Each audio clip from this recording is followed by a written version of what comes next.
Visa জটিলতার কারণে ভারত যেতে পারছি না প্রায় 1 বছর। কিন্তু আমি তো ঘরে বসে থাকার লোক না, তাই আজকে আমি আপনাদের নিয়ে যাচ্ছি মাউন্ট এভারেস্টের দেশ নেপাল। নেপালের 10 দিনের সফরে কি করেছি, কত টাকা খরচ হয়েছে, খাওয়া দাওয়া কীভাবে কি, পুরো ভ্রমণ গল্প শেয়ার করবো আজকে আপনাদের সাথে।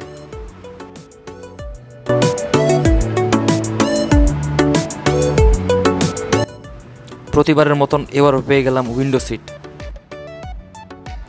নেপাল যাওয়ার সময় সবাই চেষ্টা করবেন হাতের ডান পাশের উইন্ডো সিট নেওয়ার, কারণ ওইখান থেকে মাউন্ট এভারেস্ট দেখার একটা সম্ভাবনা থাকে, যদিও আমি দেখতে পারি নাই। বিমান ছাড়া 10 মিনিট পরই দিয়ে দিল খাবার। ফ্লাইট ছোট, তাই খাবারও ছোট, যদিও টেস্ট নাই খাবারে, না খাইলে লস, তাই খাইলাম আর কি। ভিডিওর শুরুতেই বলে রাখি, আমার ঢাকা কাঠমান্ডু ঢাকার রিটার্ন এয়ার টিকিটের খরচ পড়ছে 35,000 টাকা।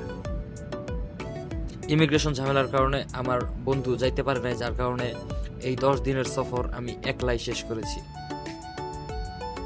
বর্তমানে বাংলাদেশে ইমিগ্রেশন খুব সমস্যা করে। নেপালের মতন একটা ছোট ভিসা ফ্রি দেশে যাইতেও পাসপোর্টে আগে ট্রাভেল হিস্টোরি দেখাইতে হয়, যা নতুন যাত্রীদের জন্য খুবই সমস্যার হয়। আমার বন্ধুর আগের কোনো দেশ ঘুরে নাই, বলতে গেলে পাসপোর্ট ফ্রেশ, যার কারণে তাকে আসতে দেয় নাই। আমার কপাল ভালো ছিল, আমাকে একাই যাইতে দিছে। আমাদের সাথে আমাদের প্লেনের আরও অনেকগুলো যাত্রীর সাথে এমন হয়েছিল। দেখতে দেখতে চলে আসলাম ত্রিভুবন ইন্টারন্যাশনাল এয়ারপোর্ট কাঠমান্ডু। আপনারা অনেকেই জানেন যে নেপালের কাঠমান্ডুর রানওয়ে বিশ্বের সবচেয়ে ভয়ঙ্কর একটা রানওয়ের মধ্যে একটা, যার কারণে ল্যান্ডিং টাইমে একটু ভয় করছিল, কিন্তু ভয় থাকা উত্তেজনাটা বেশি ছিল। নেপালের ইমিগ্রেশন ছিল পানির মতোই সহজ, কোনো প্রশ্ন নাই, কিছু নাই। গেলাম, পাসপোর্ট দিলাম, একটা ছবি তুললো, একটা স্ট্যাম্প মেরে দিল, শেষ। ইমিগ্রেশন শেষ করে ডলার এক্সচেঞ্জ করে সিম নিয়ে নিলাম।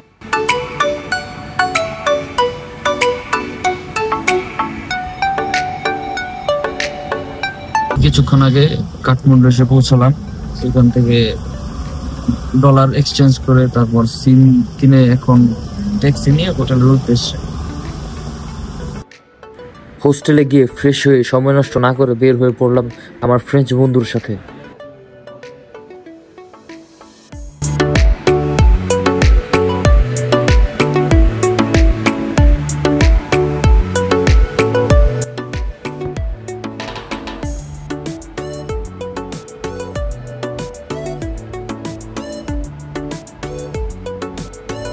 আজকে আমরা এই প্রথম দেশের বাইরে কোথাও রিক্সায় উঠলাম নাকি ভাই, নেপালি রিক্সা, হয়তো ভিডিও থেকে দেখা যায় না। এই যে নেপালের থামেল রোডে আমরা রিক্সা দিয়ে ঘুরতেছি। প্রথম দিন অনেক রাত করে হোস্টেলে ফিরলাম। তারপর আমার হোস্টেলের উপর অনেক সুন্দর একটা রুফটপ রেস্টুরেন্ট আছে, যেখানে আমি নাস্তা টাস্তা করছি। দ্বিতীয় দিন সকালে আমি বের হয়ে গেলাম। কাঠমান্ডু থেকে সবাইকে শুভ সকাল। আমি মোটামুটি কফি টফি ট্রাই করবো। কালকে আমি একটা খাইছিলাম, ফাস্ট ফুড একটা খাইছিলাম, মোটামুটি ভালোই ফ্রেশ। এখান থেকে আছে black tea, milk tea, tulsi tea, masala, green grass, green tea, hot lemon,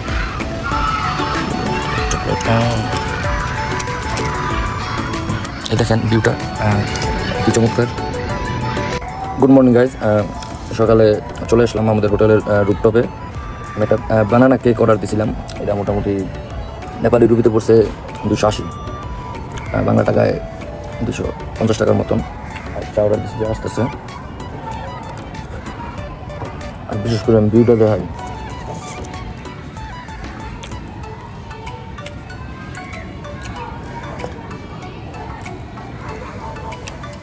এরকম একটা ভিউয়ে আসলে পেট এমনি ঘুরে যায়, আর কি কিছু না খাইলেও পেট ভরে যায়। এটা হলো হোস্টেলের ওয়াশরুম। এখানে শুরুতেই একটা মিরর আছে, যদি আমি মাত্র গোসল করে বের হয়েছি। রাইট সাইডে হলো শাওয়ার, আর লেফট সাইডে হলো ওয়াশরুম। ওয়াশরুম অনেক পরিষ্কার পরিচ্ছন্ন, এবং এই সাইড হলো শাওয়ার। আমি প্রথমবার উপরেরটা আমি অন করতে পারি নাই, এই যেটা আর কি কেমনি করা লাগে জানি না। তারপরে এটা নিচে বসে আমার গোসল করতে হয়েছে ফার্স্ট ডে। এখানে একটা মিরর আছে, সাথে স্যানিটাইজার ইয়েটিয়া সব আছে, অনেক পরিষ্কার পরিচ্ছন্ন। যদি আমি খালি পেয়ে হাঁটতেছি, আমি কোনো স্যান্ডেল আনি নেই। এখানে হেয়ার ড্রায়ার আছে, যারা যারা হোস্টেল আছে সবার জন্য রুম মুক্ত।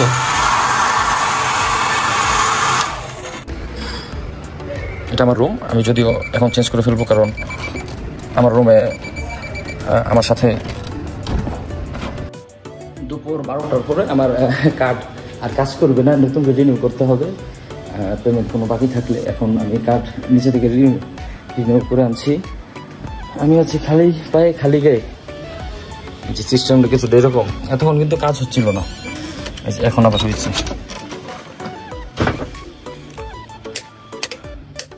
This is my room. Yeah, this is the hostel. This is my bed.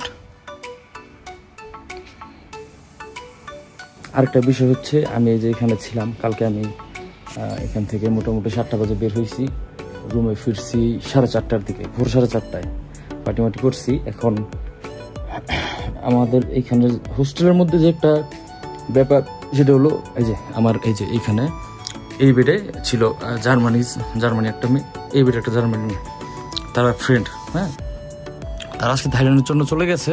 আমি রুম ট্রান্সফার করবো, কারণ একা থাকতে ভয় করে। সেফটির যে বিষয়টা, আমি কিন্তু এই যে এর ভিতরে আমার ইয়ে আছে, আমার লাগেজ, আমার মানি ব্যাগ এখানেই থাকে, সব এখানে থাকে, আরেকটা ফোন আছে ওটাও এখানেই থাকে। কিন্তু এখানে আর কি চুরি হওয়ার বা কোনো সম্ভাবনা নাই, কারণ এইখানে কিন্তু মূলত আসে ইউরোপিয়ান বা যারা আছে উন্নত দেশ থেকে, আসলে চিন্তা ভাবনা উন্নতই থাকে। এখন আমি লাঞ্চ করার জন্য বের হয়েছি, কিছু খাওয়া দাওয়া করবো, দেন ওইখান থেকে দরবার স্কোয়ার যাবো, যেটা হলো থামেলের সবচেয়ে জনপ্রিয় জায়গা। এই যে ভিউটা দেখো,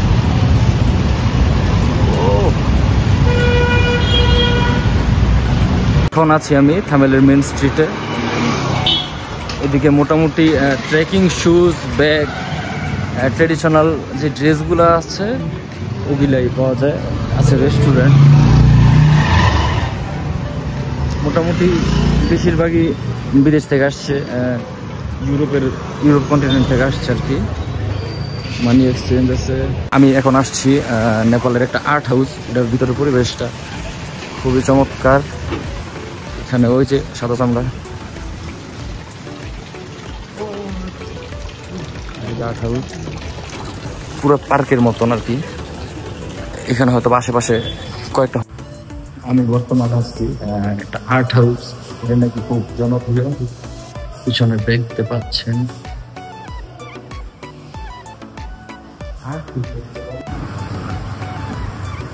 বাইকে ঘুরতেছি। এখানে একটা অ্যাপ আছে ইনড্রাইভের মাধ্যমে ওই যে আমাদের পাঠা উবারের মতন বাইক হায়ার করা যায়।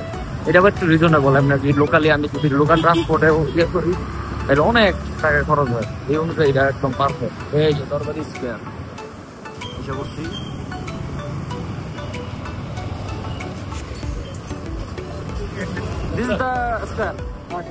নেপালের একটি ঐতিহাসিক ও সাংস্কৃতিক গুরুত্বপূর্ণ স্থান হলো দরবার স্কোয়ার, যা নেপালের মল্ল ও শাহ বংশধরের শাসন আমলের প্রাচীন ভবন, মন্দির এবং রাজকীয় প্রাসাদগুলির একটি সংগ্রহ।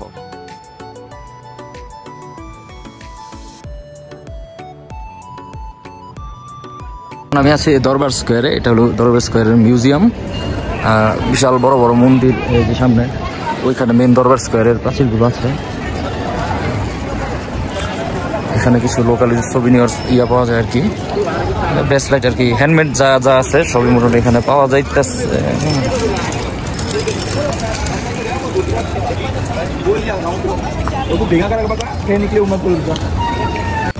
প্রচুর মানুষ এইখানে, প্রচুর মানুষ।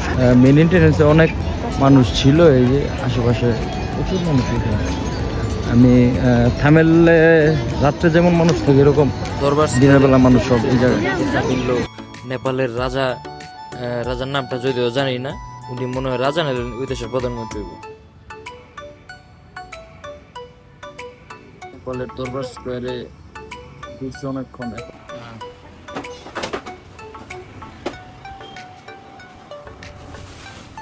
और ये बड़ा वाला শিলাজিৎ নিয়ে অনেক কন্ট্রোভার্সি দেখছি, অনেক ভিডিও আসে এই শিলাজিতের কোনটা অরিজিনাল কোনটা নকল এটা যাচাই হচ্ছে। ইয়ে কে আসলি वाला नहीं डुप्लीकेट, हां ये আসলি वाला আউট করতেছি। এটা ছিল আমার হোস্টেল, ফ্লক হোস্টেল। এটা one of the most biggest hostel কাঠমান্ডুর সবচেয়ে বড় হোস্টেল। ওই যে দেখা যায় আমার ট্যাক্সি চলে আসছে, ব্যাগ রেখে দিছি। এখন দাদাজি থ্যাংক ইউ। এখন আমি যাচ্ছি থামের। আজকে সহ আমার 3 দিন হইল আমি কাঠমান্ডুতে আছি। এইখানে আসলে বাংলাদেশ থেকে এই টাকার মান কম, জিনিসপাতির দাম কম, এই শুনে অনেকজন আসে, কিন্তু সত্য হলো যে এইখানে আপনার সব কিছু অনেক এক্সপেন্সিভ। কারণ আমি একটা হাফ লিটার কোক আমি নিয়েছিলাম প্রথম দিন 90 রুপি দিয়া, কালকে নিয়েছিলাম 100 রুপি দিয়া। ভাই বাংলা টাকায় প্রায় 90-95 টাকার মতনই পড়ে আর কি। টাকার মান অতটা কম বেশ না। আমাদের 100 টাকা, ওদের হলো 160 টাকা, 0.7% বেশি আর কি। আর এইখানে শুধু একটু কম খরচ হলো। इधर से नीचे से तो नहीं, नीचे से तो नहीं, ऊपर से जाता हूँ, इधर से तो नहीं जाते। इधर से वन वे, ओ वन वे नहीं मिलेगा, इधर से वन वे है ना। हाँ देखें नीचे एक रास्ता প্রায় 2 তলার মতন ঢালু। আচ্ছা যাই হোক, যা বলতেছিলাম, এই জায়গায় আপনার একটা অ্যাপস আছে ইনড্রাইভে যদি আপনারা লগ ইন করেন তাহলে সেই ক্ষেত্রে দেখা যায় যে আপনারা কোথাও বাইকে যেতে পারবেন বা ট্যাক্সিতে রিজনেবল প্রাইসে। এটা আমার কাছে মোটামুটি ঠিক লাগছে। তাছাড়া যা আছে হোস্টেল খরচ কম, হোটেল ভাড়া মোটামুটি আছে, আর হলো ইন্ডিয়ার তুলনায় হোটেল ভাড়া একটু বেশি। আজকে রাত্রে পোখারা গেলে পোখারা থেকে যখন আসবো এই সেবার আমি এই হোস্টেলে উঠবো।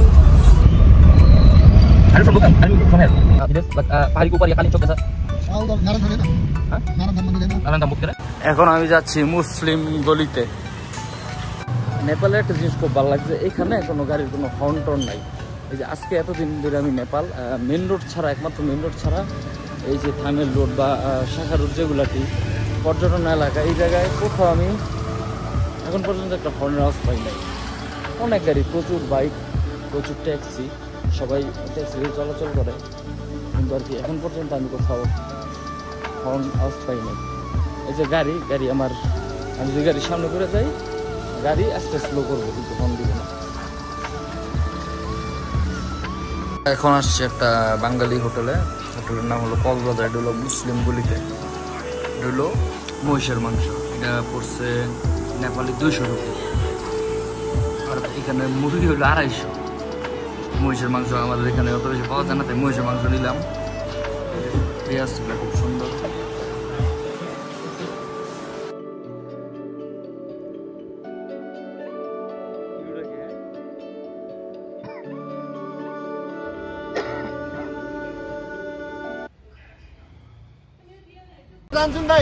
এইমাত্র পোখারা আসলাম, এখন ট্যাক্সি নিছি, চলে যাব হোস্টেলে।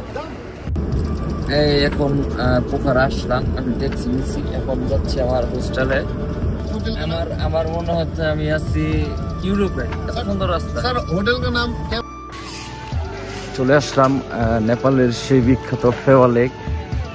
ভিডিওতে কেমন লাগে জানি না, কিন্তু বাস্তবে অসাধারণ এরকম লেক। আমরা মুভি তো সচরাচর দেখতে পাই, বাস্তবে তো বাংলাদেশে দেখার প্রশ্নই ওঠে না। Brother, will you drink tea? Tea Yes. Hello. No. Huh? I don't want to drink that.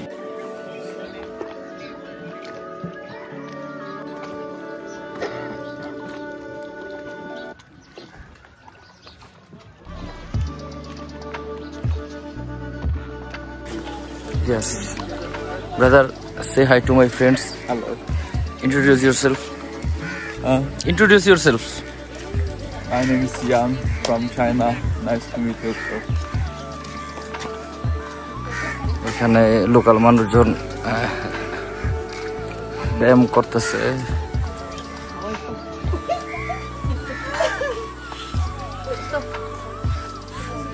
Are you making videos for like YouTube or something? I'm trying to make a vlog, but I feel ashamed to talk in front of camera, so I just took video, then make a voice cover. Yeah, but it's good. I want to do this too, but I never tried. You have visited so many countries. If you do this, then it will be very good. Not so much. And so much Chinese are doing this. Yes. Our Bangladeshis also. Everyone do this. Okay. And there's a lots of money on YouTube, so that's why. পোখারার lake সাইডের পাশে একটা রেস্টুরেন্টে আসলাম আমি আর আমার বন্ধু। আমি নিচ্ছি egg chow mein. What's this, brother? Fried rice with egg.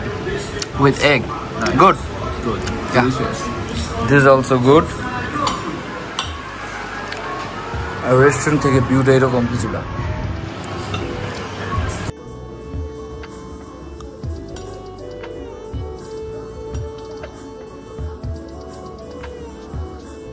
কিন্তু এখানে প্রতিটা জিনিসের দাম প্রচুর, অনেক এক্সপেন্সিভ। ওই যে আমরা ভিডিওতে দেখি যেমন বলে যে বাজেট ট্রিপ, বাজেট ট্যুর, এগুলা কিছুই না। নেপাল আপনি যদি আসেন, মোটামুটি যদি আপনার এক সপ্তাহ প্লেন থাকলে আপনার প্লেন ভাড়া সহ আপনার 1 লাখ টাকা যাইবই। 1 লাখের নিচে আপনি পৌঁছতে পারবেন না এক সপ্তাহ। আমি একা একা হাঁটতেছি পোখারার রাস্তায়। মনে হচ্ছে না যে আমি কোনো এশিয়ার কোনো দেশে আছি, আমার মনে হচ্ছে যে আমি আছি ইউরোপের কোন একটা দেশে। রাস্তার এই পাশে পাহাড়, এই পাশে ক্যাফে, বার, লাইব্রেরি, বিভিন্ন রকমের দোকান। রুমের ভিতর শুয়েছিলাম, কখন জানি ঘুমে গেছি বলতে পারি না। এখন বেরোছি, চোখটা জ্বলতেছে ঘুমে। রেড বুল নিয়ে নিলাম, এটা এই জায়গায় সবচেয়ে বেশি চলে। কোনো দোকান যদি মিনারেল পানি না থাকে তবে এই জিনিসটা থাকবেই।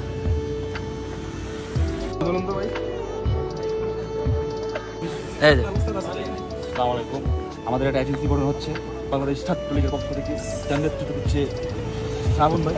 এই এজেন্সিতে আপনারা অবভিয়াসলি আসবেন। আসার পরে এখানে কী পাবেন, আপনার Nepal, Bangkok, Thailand, Switzerland, world wide আমরা একটা গ্রুপ খুলেছি।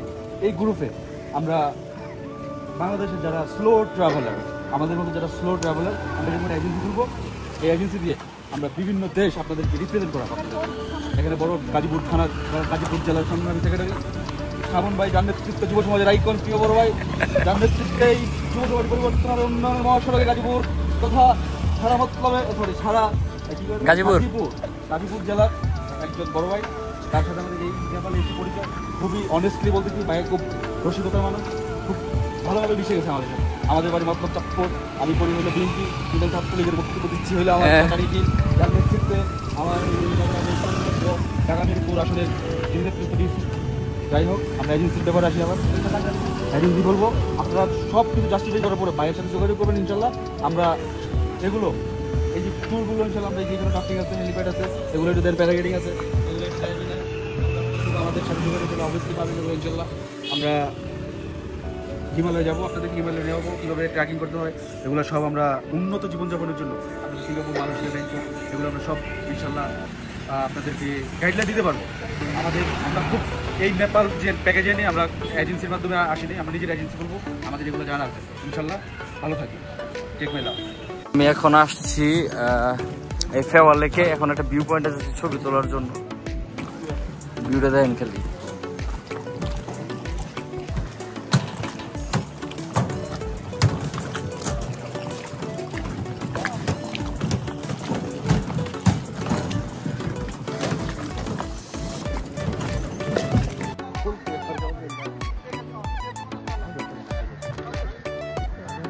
আমার হোস্টেল, পোখারার হোস্টেল। এটা হোটেল, এটা হলো মোটামুটি পোখারার মধ্যে সবচেয়ে জনপ্রিয়। এখানে ফরেনার বেশি আসে। এখানে নিচে রিসেপশন, রুমে যাচ্ছি, ওই পাশে হোস্টেলের বার।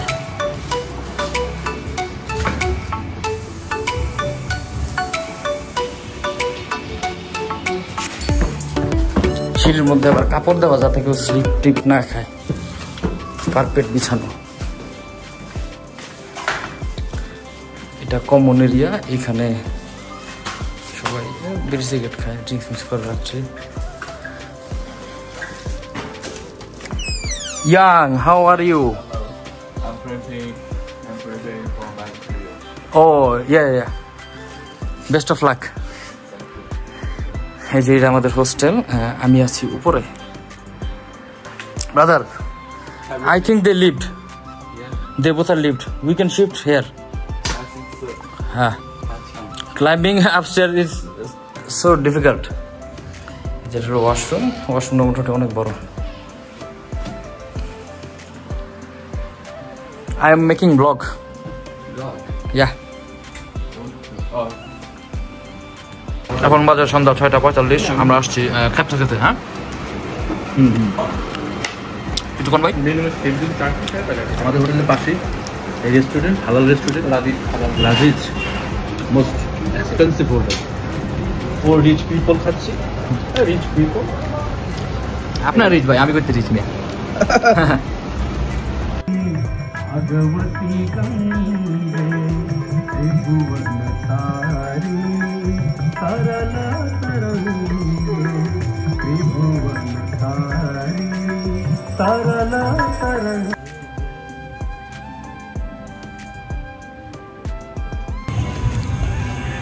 সারাদিন ঘোরাঘুরি করে এখন আমরা একটু আড্ডা দিচ্ছি লেক সাইড পারে।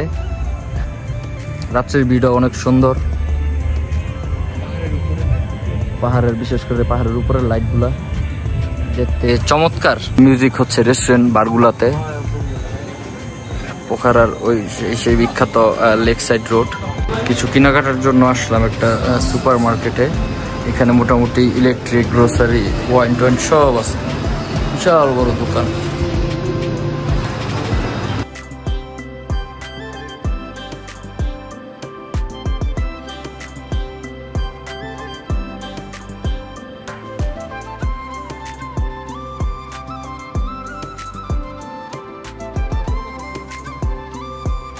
এখন আমরা পোখারার মেইন স্ট্রিটে হাঁটছি। This is my friend from China. This is my big brother from Chatpur. This is my big brother from Chatpur. My brother also from Chatpur. What is it? Huh? আচ্ছা, গাজীপুর ওই একজন আমি। হ্যাঁ, এশিয়ার ইউরোপ। আচ্ছা, এটা হলো আপনার এশিয়ার মধ্যে একটা ছোটখাটো ইউরোপ। আচ্ছা, আমরা কাঠমান্ডু থেকে প্রায় 200 কিলোমিটার দূরে। নেপালের সবচেয়ে বেশি টুরিস্ট এখানে আছে। ওকে, সব রকমের activities, river rafting, paragliding, bungee, zip line, hot air balloon সহ সবকিছু এখানে মোটামুটি আছে। কালকে আমরা সবাই বানজি জাম্পিং করবো ইনশাআল্লাহ। আবার 280 মিটার, যেটা পৃথিবীর দ্বিতীয় সবচেয়ে উঁচু যে বানজি, ওইটা আমরা করবো কালকে। ও কেএফসি আছে, কেএফসি ইয়াতে আছে, কাঠমান্ডুতে আছে। তবে বড় ভাই, এই যে পোখারা সিটি আপনার কেমন লাগতেছে? অস্থির না? 3 দিন কাঠমান্ডু ছিলাম। প্রথম দিন খুব এনজয় করছি, দ্বিতীয় দিন খুব বোরিং ছিলাম, কারণ দেখার মতো অনেক কিছু থাকলেও ঘুরছি ওইরকম ইয়া লাগে নাই। ভাইদের সাথে পরিচয় হইলো কাঠমান্ডু, দেন ভাইরা আমার একদিন আগে আসছে, তারপর আমি আসলাম পোখারায়। কালকে আসছি, অস্থির।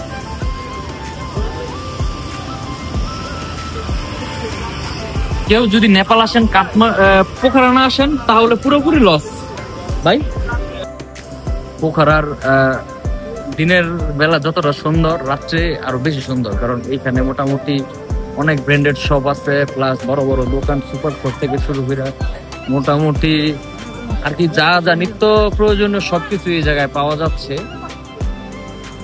আমরা ঘুরছি, আসলে ঘুরতে ঘুরতে সময় পেরিয়ে যাচ্ছে, কিন্তু ঘুরে আর কি দোকানপাট শেষ হচ্ছে না। বড় বড় সুপার শপ লাইক দিস, এরকম আর কি অনেক দোকানপাট আছে। আমরা খুব এনজয় করতেছি বিষয়গুলা।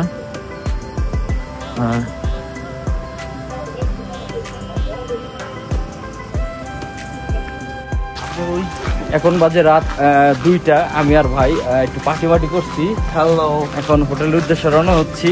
হাঁটছি আর কি, হেঁটে হেঁটে যাচ্ছি। আমরা এখন আছি লেক পারের মেন রোডে। হোটেলে যাচ্ছি প্রায় 5-10 মিনিট লাগবে। ফেওয়া লেকের এখানে আছি আর কি। এখন রাতের বাজে 2টা, কিন্তু এইখানে এতটা পরিমাণ সেফটি। আমরা 2 জন হাঁটতেছি, কোনো প্যারা নাই, কোনো প্রবলেম নাই। জায়গায় জায়গায় পুলিশ, ওই জায়গায় পুলিশ, জায়গায় জায়গায় পুলিশ আছে। এই জায়গায় আপনার নেপাল এসে এক্সপ্লোর করুন নেপাল সিটিকে। রেডি হইলাম, এখন যাবো ব্রেকফাস্টের জন্য। কমপ্লিমেন্টারি ব্রেকফাস্ট আছে আমাদের হোটেল থেকে, হোস্টেল থেকে। আর 5 মিনিট আছে।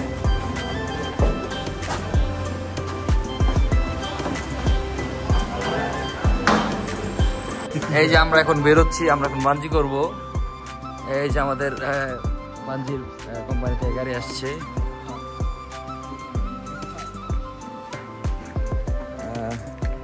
এক্সাইটমেন্ট অনেক, ভয় অনেক, ভয়ের পরিমাণ একটু বেশি। হ্যাঁ ভাই, গো বাঞ্জি নেপাল। পয়সা থাকলে কথা হবে। হ্যালো, নমস্তে নমস্তে। আপনি যদি বঙ্গবন্ধু আদর্শের লোক হয়ে থাকেন, অবশ্যই আপনি বাজি যাচ্ছেন। এই যে দিলেন তো ভাই, আবেগে হাত দিয়েছেন, এবার দিয়েই ছাড়বো। এবার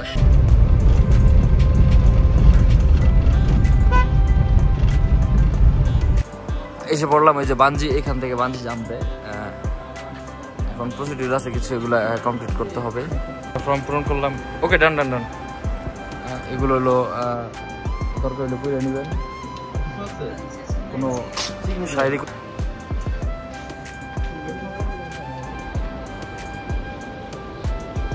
দিয়ে লাইলে ভাই ফেরা নাই, কিন্তু দেওয়া যায় যে অনেক হারুলি তো নিতে দিল্লি তো পাইছে। না না, কোনো সমস্যা নেই। আমার গ্যাজেট সহ আমার ওয়েট 75 কেজি। ভাই কি অবস্থা? I played it innocent, a feel of discontent. I'm finally facing it all, fearless.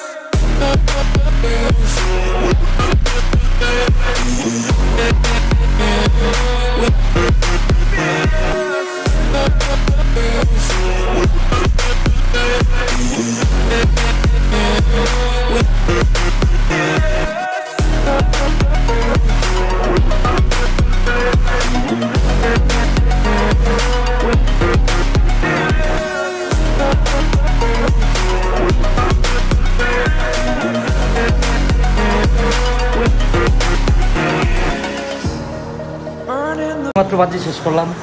একটা সার্টিফিকেট দেওয়া হয়েছে, সার্টিফিকেট অফ কারেজ, মানে সাহসের সার্টিফিকেট আমাকে দেওয়া হয়েছে। ভাই সেই ছিল, ভাই সেই অস্থির। ও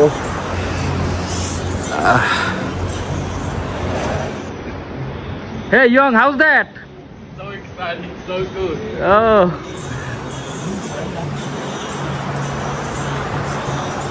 নেপাল আসলে এটা করতে হবেই। বাঞ্জি শেষ করে এখন আমরা আসছি খাবার খেতে। ভাইয়ের মনটা খুব খারাপ। ভাইয়ের বাঞ্জি জাম্পিং এর ভিডিওটা হয় নাই, গোপ্রোর ভিডিওটা হয় নাই। যাক ভাই, সমস্যা নাই। এগুলো হলো আপনার শাক বাইরুম কিছু একটা। পোখারে আজকে 3য় দিন। হোস্টেল থেকে আমার সকাল কমপ্লিমেন্টারি। आप किधर से हो? मेरा गाड़ी इधर ही है, आप किधर से है? বাংলা করার 3য় দিন। আজকেও সেম, কালকে যে টাইমে আসছিলাম এই টাইমে একই রেস্টুরেন্টে আসছি খাইতে। বাইরে প্রচুর বৃষ্টি। 3য় দিনের মতন আমরা এখন আছি পোখারা লেক সাইডে। Say something about this lake and we want. Like, it's very peaceful, beautiful. You like it? Yes, absolutely. And the weather is so perfect. Yes. I'm gonna miss this place. Will you go Bangladesh? Bangladesh. Yeah. আমি আর দাওয়াত দিছি। আমরা যখন যাবো ভাই বুঝছেন, invitation letter করলে তাহলে মিউজিয়াম যাবো না।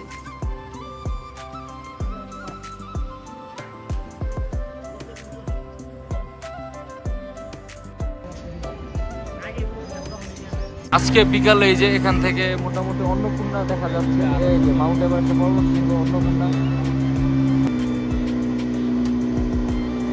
আমরা এখন বোটে উঠবো, ওই যে মাউন্ট এভারেস্টের চূড়া দেখা যাচ্ছে, অন্নপূর্ণার পর্বতশৃঙ্গ গুলো দেখা যাচ্ছে। আজকে আমরা এখন যাবো, আজকে ওয়েদারটা সুন্দর। হ্যাঁ, এই যে আমরা বোটের এখানে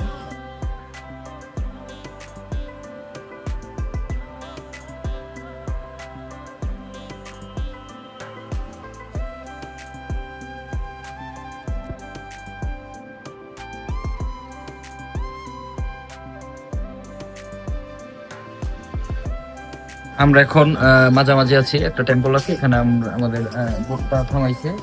এটা রুট, এই যে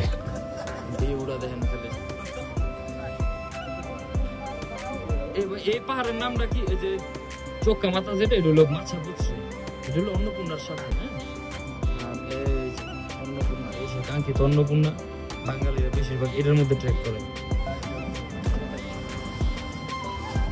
ওই যে পাখিটা দেখতেছেন, ওই পাখিটা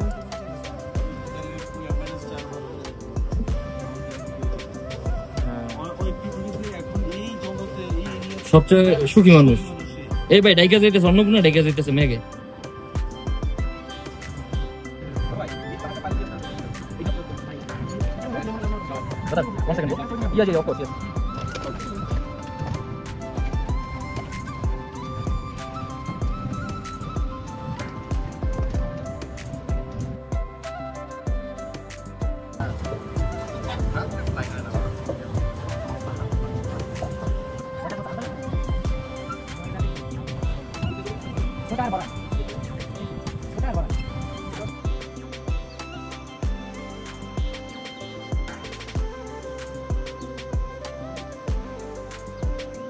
আমরা এখন আমাদের চাইনিজ বন্ধুকে বাংলা খাবার খাওয়াচ্ছি জীবনের প্রথম। Yes yes, oh is it good?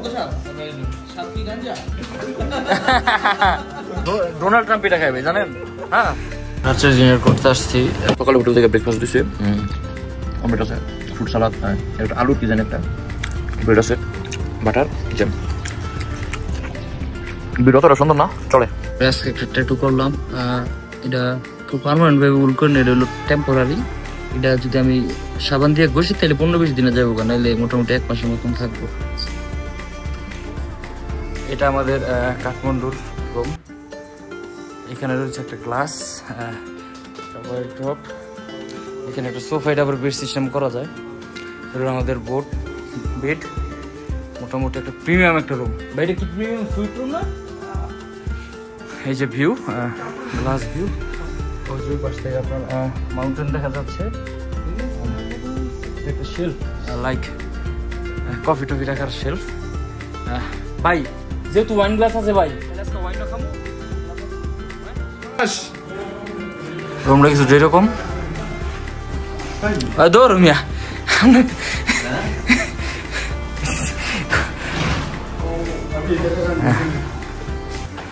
এটা হলো ওয়াশরুম। ওয়াশরুমটা খুবই সুন্দর, বিশাল সাইজের। এটা হলো বাথটাব। ভাই রুমটা তাহলে খুব সুন্দর। ও এখানে একটা সেফ আছে, সেফ আছে। ভাই কেমন লাগলো রুম? রুম কাঠমান্ডু হিসেবে জাস্ট ওয়াও। ওজন কমছে ভাই, ওজন কমছে। 5 লিটার 4 কেজি কমছে। আমার খাওয়া দাওয়া করতে আজকে দেখি। আজকের থামেলের পরিবেশটা খুবই ঠান্ডা, সারা রাত্র বৃষ্টি হয়েছে। এখন আমরা হোটেলের সামনে দাঁড়ায় আছি।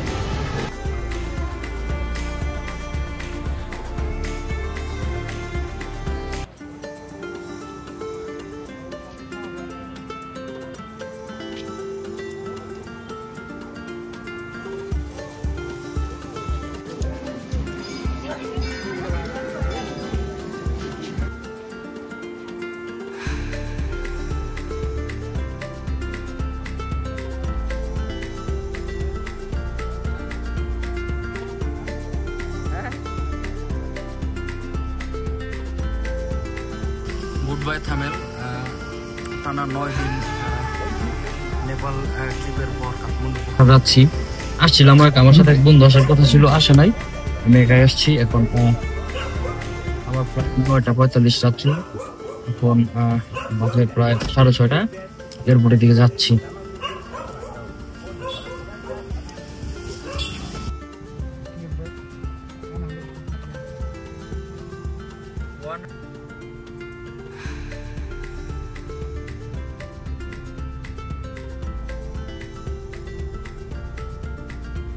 নেপালের ইমিগ্রেশনটাও ছিল পানির মতোই সহজ।